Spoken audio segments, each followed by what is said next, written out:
The reality of conspiracy: governments do not govern, but merely control the machinery of government, being themselves controlled by the hidden hand. This provocative statement was made by a character in one of Benjamin Disraelis' novels.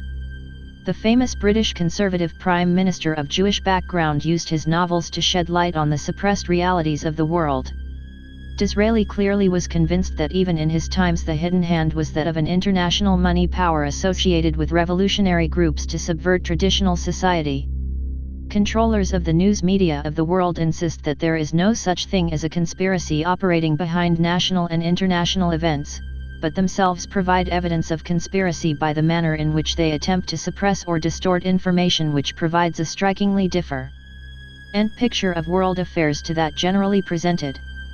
When a senior South African cabinet minister, Mr. P.W.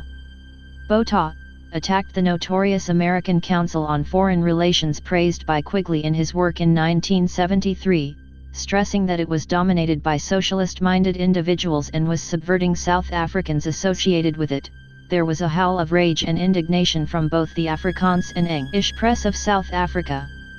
The Pretoria News of September 6, 1973, said that it was ridiculous that an organization chaired by Mr. David Rockefeller, the well-known international financier, could be pro-communist. The Pretoria News said that a London report said that Western diplomats had received the Botha charge with a mixture of mirth and sorrow. And then came the comment that Mr. David Rockefeller can safely be presumed to have no interest in supporting an organization dedicated to world socialism.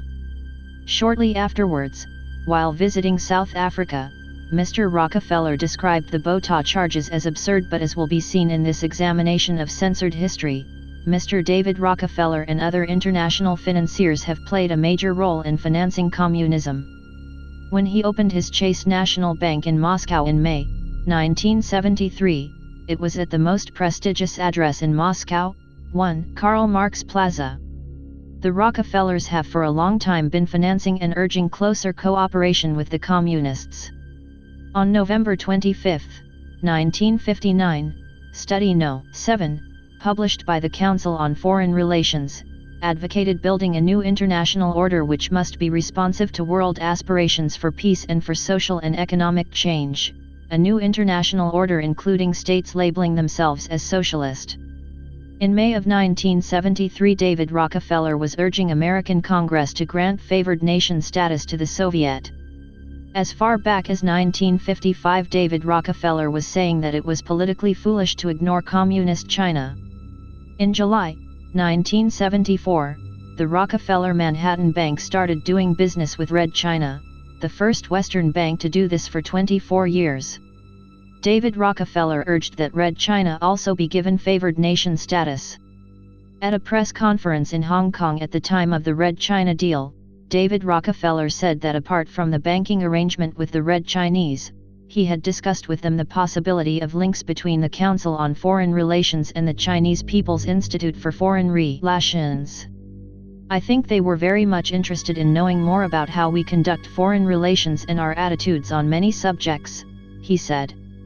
As the amazing drive, Henry Kissinger has played a major role in advancing closer relations between the United States and both Communist China and Communist Russia. His background is of importance.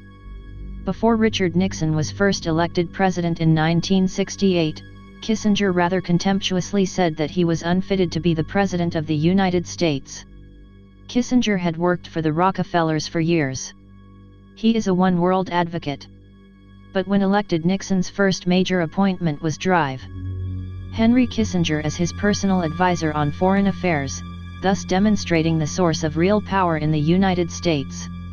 It was Kissinger who prepared the way for the dramatic Nixon change of attitude towards Peking, a victory for the policies of international finance.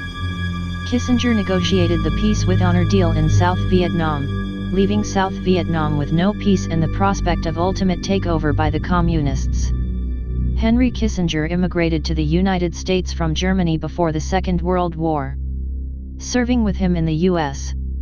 Army's Jewish Intelligence Task Force in Germany at the end of the Second World War were Michael Fribourg, the multi-billionaire grain operator who is reputed to have cleared $700 million from Kissinger's massive wheat deal with the Soviet Union, Captain Walt Rostow, later White House chief advice. Under Presidents Kennedy and Johnson, and Helmut Sonnenfeld, now top advisor to the U.S. State Department. A former KGB agent, Colonel Michael Goleniewski, has been quoted as charging that Kissinger was at one time a secret unit of communist intelligence. In spite of former State Department officials and security officers charging that Sonnenfeld was a security risk, one charge being that he had leaked highly classified information to the Israel embassy in Washington, Sonnenfeld was employed by Kissinger as one of the top aides on the National Southeast Security Council staff. He accompanied Kissinger on all his trips to Peking and Moscow and is therefore familiar with all secret deals made by Kissinger. When a group of American congressmen proposed that Aleksandr Solzhenitsyn, the famous exiled Russian writer, be brought to America to address the American Congress on the oppression inside the Soviet Union, Kissinger strongly opposed this, arguing that it would jeopardize détente.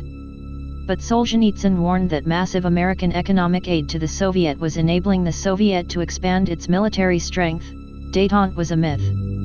Paul Scott, distinguished American commentator, in The Wanderer, March 26, 1974, states that in his testimony before the Senate Finance Committee, Kissinger clearly indicated that the Nixon administration policy of accommodating the Russians now has priority over U.S. relations with Western nations. The signing of 67 bilateral U.S.-Soviet agreements, ranging from political consultation to joint space exploration, since President Nixon took office, is cited as proof that the Nixon-Kissinger policy puts relationships with Russia ahead of proven allies.